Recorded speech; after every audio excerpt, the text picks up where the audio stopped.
a sunny day, a pink dress, pink glasses, and a list of classic books. How could I not be anything but happy?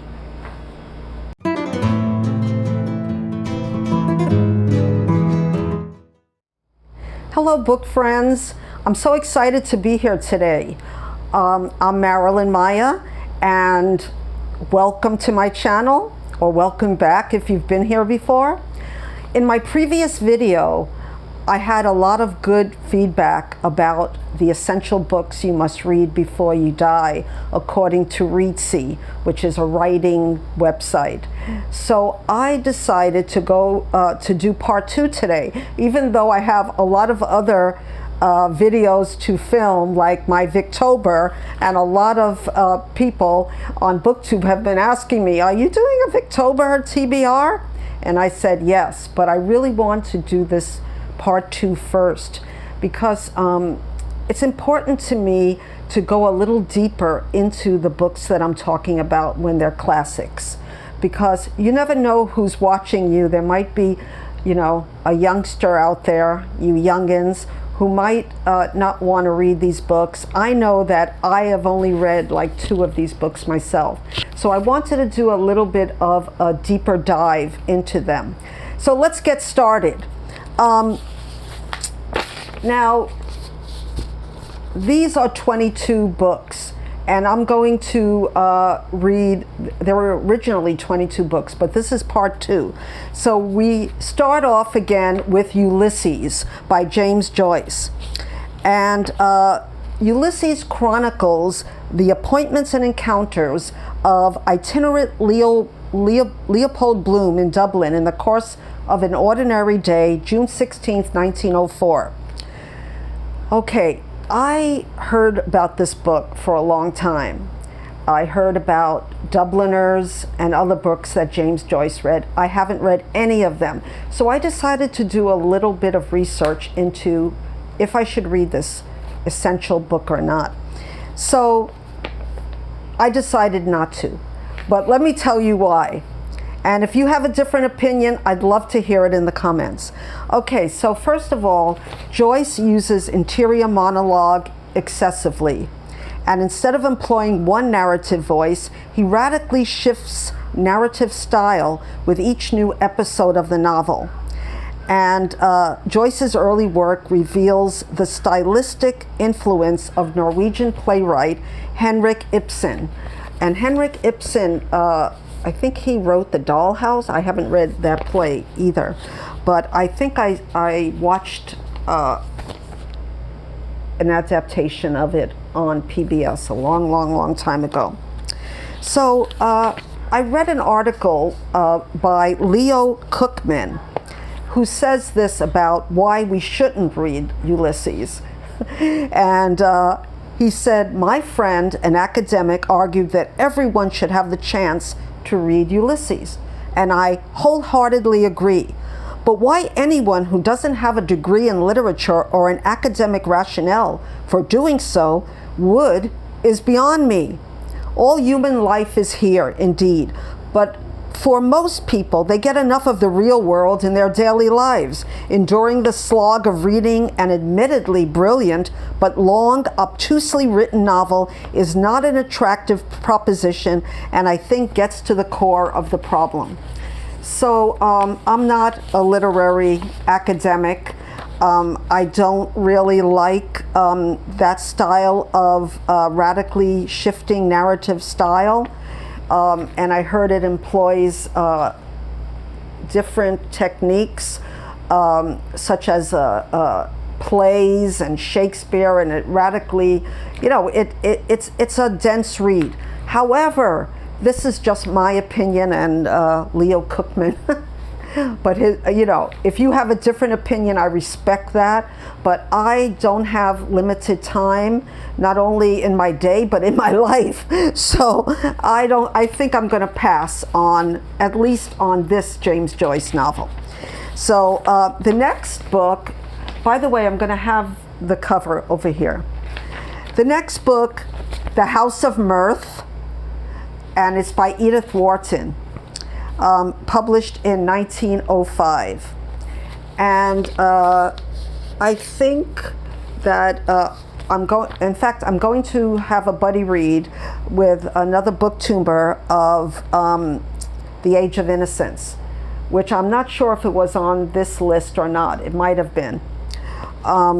But this story, The House of Mirth, concerns the tragic fate of the beautiful and well-connected but penniless Lily Bart, who at age 29 lacks a husband to secure her position in society. Maneuvering to correct this situation, she encounters both Simon Rosedale, a rich man outside her class, and Lawrence Selden, who is personally appealing and socially acceptable, but not wealthy. So Edith Warton, she writes about New York. I've never read her either, but she's on a lot of best lists. And she writes a lot about the class system in New York. So I really want to get to her. So this is a book that eventually I'm going to get. And one reason I held up this book in my thumbnail is because it's my ideal bookshelf. And I was telling, when I showed this book, at the end of this book, they have you write down or draw your ideal bookshelf. You know, color it in and draw. I'm not really much of a drawer, but I think it's a wonderful idea to have your own. After reading everyone's bookshelf, and some of them are really, you know, they're all painted, and I don't know all of these people, but I'm not sure. Oh yeah, it was on the last page. They have you paint in or color in your ideal bookshelf. So maybe some of these classics are going to be on my ideal bookshelf here. Who knows? I might have to draw in or have my partner draw in another bookshelf on the bottom of this. Okay, the next book is As I Lay Dying, which will be here. And to be honest, I've not heard anything else but the name. And it's by William Faulkner, who I've heard of and read nothing by. But he's very much beloved on BookTube by some booktubers. And it's a 1930 Southern Gothic novel. And it's Faulkner's 5th novel. So the book sounds interesting, even though it might be a little dense. It's narrated by 15 different characters over 59 chapters. It's the story of the death of Addie Bundren and her poor rural family's quest and motivations, noble or selfish, to honor her wish to be buried in the hometown of Jefferson, Mississippi. So as I was reading this, it sounded really interesting. They travel with her body, and the body is like rotting, and they're not very welcome where they're going, and it just sounds, Gothic, and Southern Gothic sounds interesting to me too, because I haven't read that many Southern Gothic books. So yeah, I'm thinking of reading this book. What about you? Have you read it? Let me know in the comments. Tell me, is it a worthwhile book? Well, it says it's essential, but anyway, let's go on. The next book I have read, but such a long time ago, and I'm going to put it here. It's Of Mice and Men by John Steinbeck, and it's published in 1937. It's considered his first major achievement as an author. So what is it about? Of Mice and Men focuses on the lives of George Milton and Lenny Small, two friends who are working towards a shared dream of owning their own piece of land during the Great Depression. Of Mice and Men explores the themes of human interaction, dependence, and the damaging effects of isolation. And as I read this, some of the book is coming back to me, and I think I read it as a school project, and I'm not sure that I appreciated it as much as I would today. And I think one of the characters was developmentally, had some developmental issues. That's what I'm thinking of when I read it. But it's a book about friendship, and yeah. And, I want to see what happens with that, because I don't remember. Well, the next book is very well known. It will be here, and it's A Tale of Two Cities by Charles Dickens. It was the best of times, it was the worst of times. We all know that first line. However, you know, despite a lot of booktubers, you know, having read this book and saying it was worthwhile, I don't think I want to read a lot about war right now, or maybe ever, you know, ever again.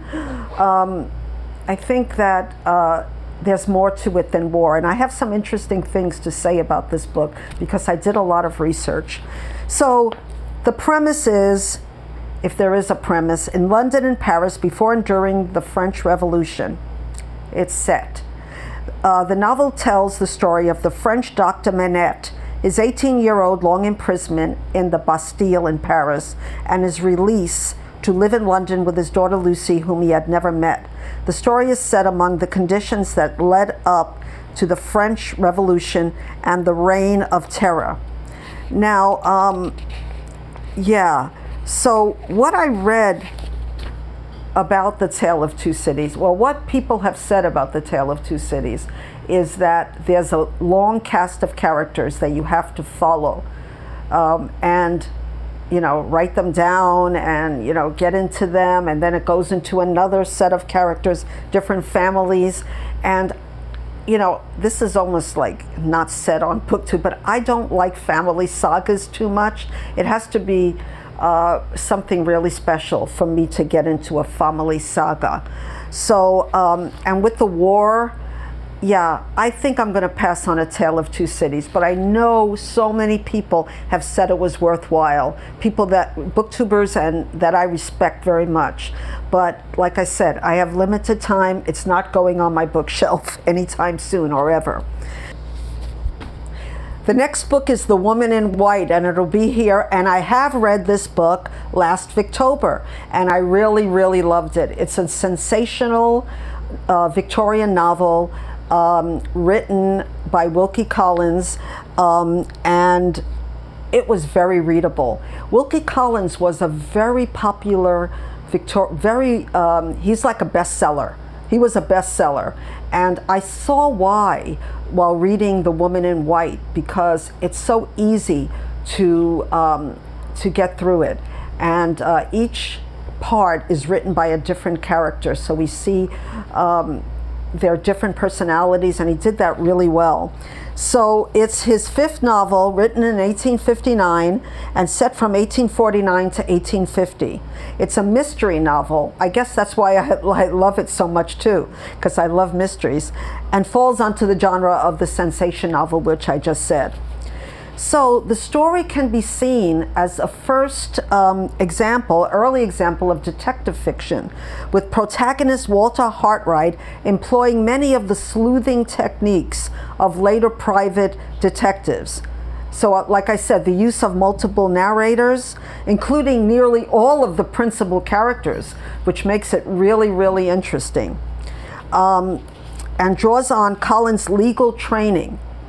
And as he points out in his preamble, the story here presented will be told by more than one pen, as the story of an offense against the laws is told in court by more than one witness. And this is a very effective way of telling a story, I think, especially a mystery. And Collins also draws on memories of his father, the artist William Collins, in the creation of drawing master Walter Hartwright, and populates his story with a number of Italian characters, likely inspired by 2 years spent in Italy during his childhood. So I enjoyed this book, and I know a lot of you are reading this for Victober, and I can't wait to hear your reviews because I loved it so much. And I was going to read The Moonstone for Victober, but I don't think I am, because I have so many books coming up for Victober. But who knows, I might put it on my pile of possibilities.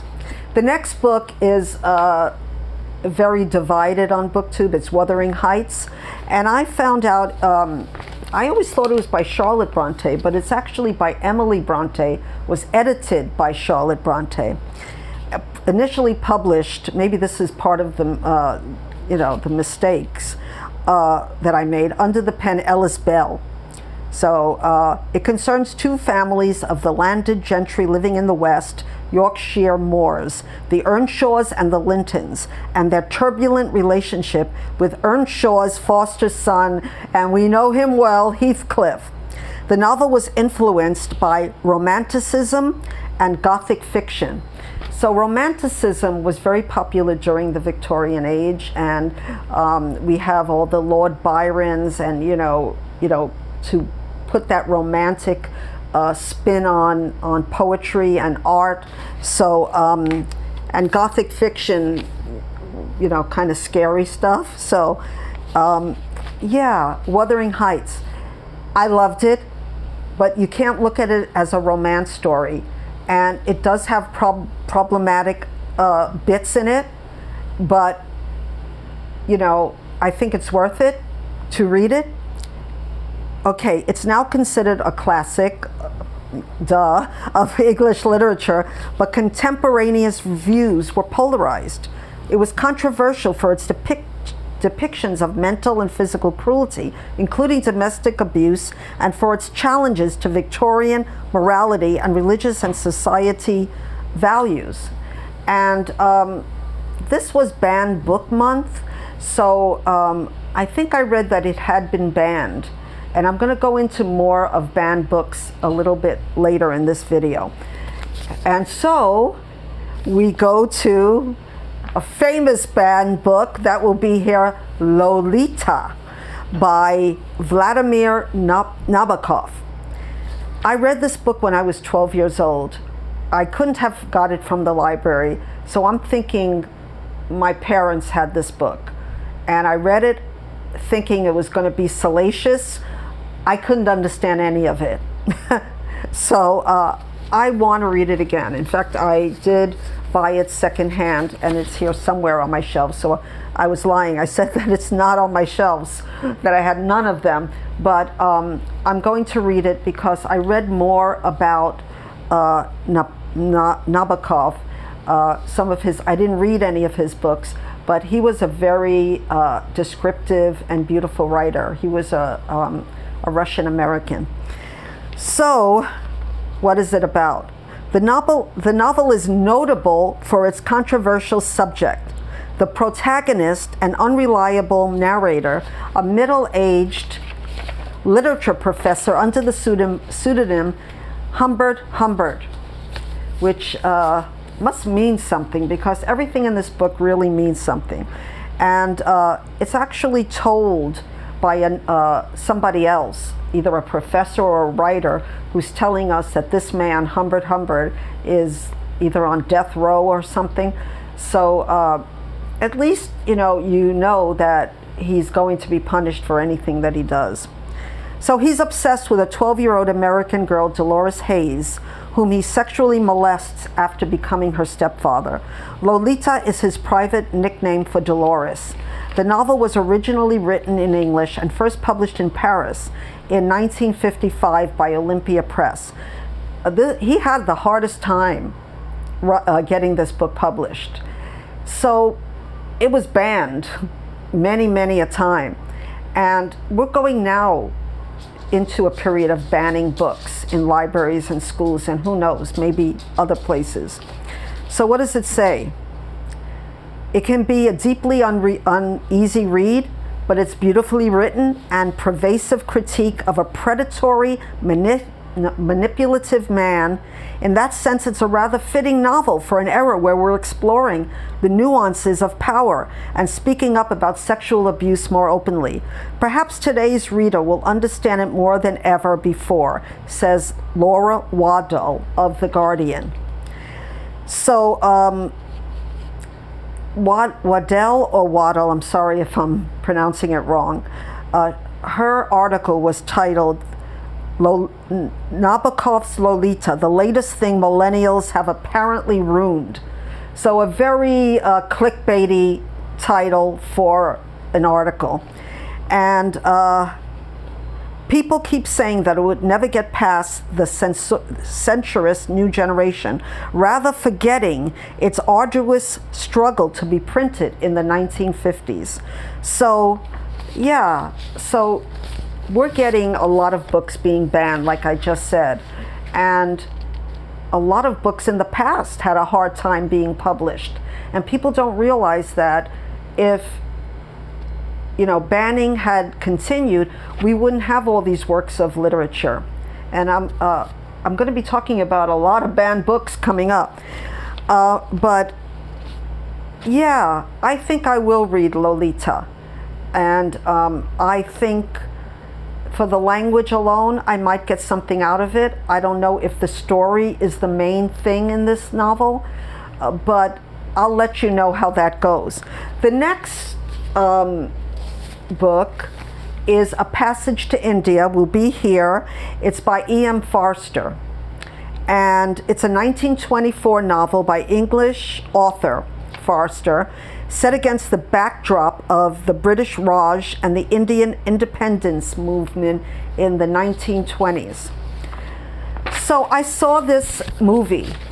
This was made into a movie, and when I was reading about should I read it, because I just read Howard's End that I loved. It was a 5-star read for me, and I wanted to read everything that E.M. Forrster wrote. So I don't know if this is going to be the next book that I read, because I sort of know the story, and maybe I want to get into something that I don't know of his first. But Passage to India revolves around 4 characters: Dr. Aziz, his British friend Mr. Cyril Fielding, Mrs. Moore, and Miss Adela Quested. During a trip to the fictitious Marabar Caves, modeled on the Barabar Caves of Bihar, Adela thinks she finds herself alone with Dr. Aziz in one of the caves, when in fact he's in an entirely different cave, and subsequently panics and flees. It is assumed that Dr. Aziz has attempted to assault her, and he has a trial, and its run-up and aftermath brings to boil the common racial tensions and prejudices between the Indians and the British during the colonial era. So, yeah, I remember being really irritated at the English people in this book. So it was published in 1924. Its theme is colonialism, the tension between spirituality and morality, and the inescapability of evil. Forrester wrote this novel after traveling to India in 1912 and volunteering in Egypt during World War I. The epic historical film was directed by David Lean, and it was just a beautiful film movie. And I really want to read this book, but not right now. So the next book will be here. It's The Call of the Wild by Jack London, and it was published in 1903, and it was set in the Yukon, Canada, during the 1890s Klondike Gold Rush, when strong sled dogs were in high demand. So the central character of the novel is a dog named Buck.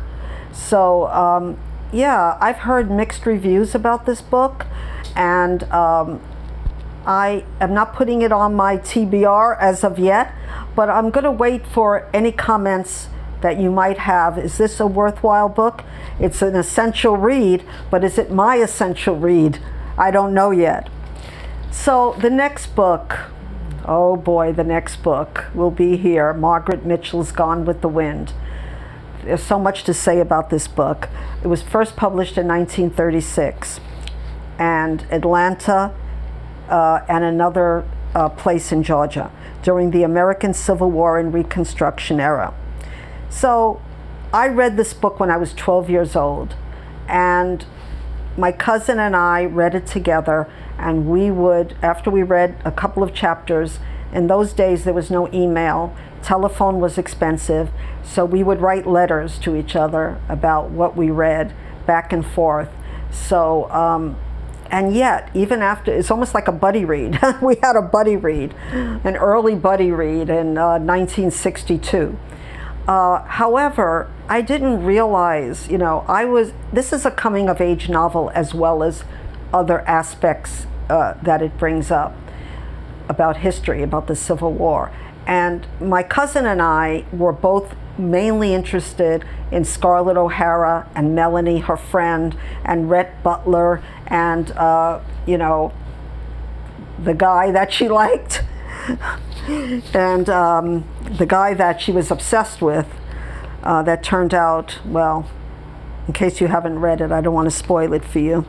So Scarlett O'Hara is the spoiled daughter of a well-to-do plantation owner who must use every means of her disposal to claw her way out of poverty. And following Sherman's destructive march to the sea. And it's also, it says, the historical novel is a coming-of-age story. So interesting facts I found out, that the book was banned for many reasons. One of the one was the depiction of slaves in the book, the N-word, marital rape, and also that the heroine was married more than once. So Margaret Mitchell have said she did a lot of research in a bio of her, and it was accurate. So does not banning books help us to hold a mirror up to the past, to not repeat it again?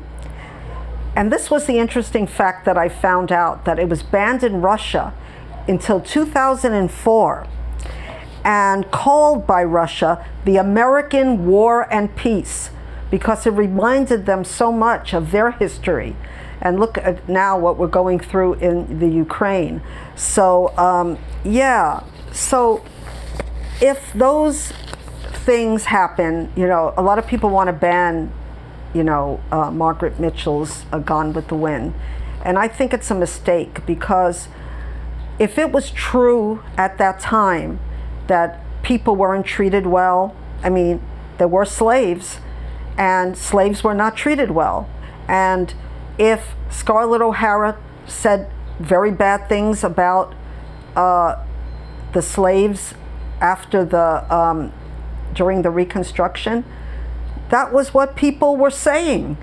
And we have to tell the truth.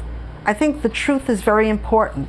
So, banning things for different reasons, there's always a reason to ban something. It could, that she was married more than once, that's a little ridiculous, As for the marital rape, yeah, that's problematic. And yet many people, many women still feel that in this context, it was maybe a fantasy, it wasn't an actual rape. Well, whatever you think, if it was or it wasn't, we have to put it down. It wasn't said directly, it was hinted at. Is that better or worse? I'm not an expert, but I know that banning books wouldn't be the answer to all of these problematic books, unless they were evil. Like I said before, if we have all of Hitler's books out there for everybody to see, or war and horrible things that happen, that are true. So why are we just picking and choosing what should be banned and what shouldn't? Okay. Anyway, I don't think I want to read Gone with the Wind again, but I think it should still be there. I really do. And if you disagree with me, I respect your opinion. So let me know. Have you read Gone with the Wind? It's considered an essential book to read before you die, and I've read it once, and I don't think I'm going to read it again. The last book I'm also not going to read. It's will be here, Moby Dick, by American writer Herman Melville. And it was also called The Whale. It's an 1851 novel, and the book is the sailor Ishmael's narrative of the obsessive quest of Ahab, captain of the whaling ship Pequod, for revenge against Moby Dick, the giant white sperm whale that on the ship's previous voyage bit off Ahab's leg at the knee. So what's the theme of this book? There's a lot about whaling, a lot about being a sailor because Melville was a sailor. And I heard that it has also a Shakespearean tone to it. Well, if you want to say what the simple theme is, it's revenge. That's the simple central theme. What appears to be retribution for a lost leg becomes something more. Ahab's desire for revenge consumes him and all those around him. In the words of biographer Laurie Robinson Laurent, man's search for meaning in a world of deceptive appearances and fatal delusions. What does that mean? That's, I have a book, Man's Search for Meaning. So that's a theme in a lot of books. But when I read the language is nautical, biblical, Homeric, Shakespearean, Miltonic, setological, alliterative, fanciful, colloquial, archaic, and increasingly elusive. I said, I don't think so. You know, I do write books, but yeah, I don't know. But I know that a lot of people here have recently read Moby Dick, and they were very happy afterwards. Did you know that Moby Dick was a failure in its time, and that it was out of print at the time of his death? So it wasn't a popular book then. It later became a popular book, which is true about many authors who are become famous after death. Well, you know, this is the end of, at least for now, my classic book videos to read before you die. So, you know, I can say, have you read any of these books? Should I read any of these books right away, or should I pass on some of them? I already said that I was going to pass on some of them for sure, but maybe you can change my mind. Just as an end note, I am going to do Victober, and I am currently reading some 5-star books that I'm excited about. And I haven't done a TBR for October yet, or a Victober TBR, but I am definitely going to do Victober. It might come the first few days of the month. I don't know how closely I'm going to follow all the prompts, but I'm definitely going to do Victober. It's my favorite readathon. But because of the books that I'm reading right now, which are quite engrossing, and you know, I'm an emotional reader. So when I get, you know, into a book that's touching me emotionally, I'm going down rabbit holes and doing a lot of research, and of course I will tell you all about it in another video. So if you like this video, please subscribe to my channel, and like and comment, and, you know, click the notification bell so you can get more of my videos. And thank you so much for watching. I appreciate and love all of you. So until we meet in another video, I bid you aloha.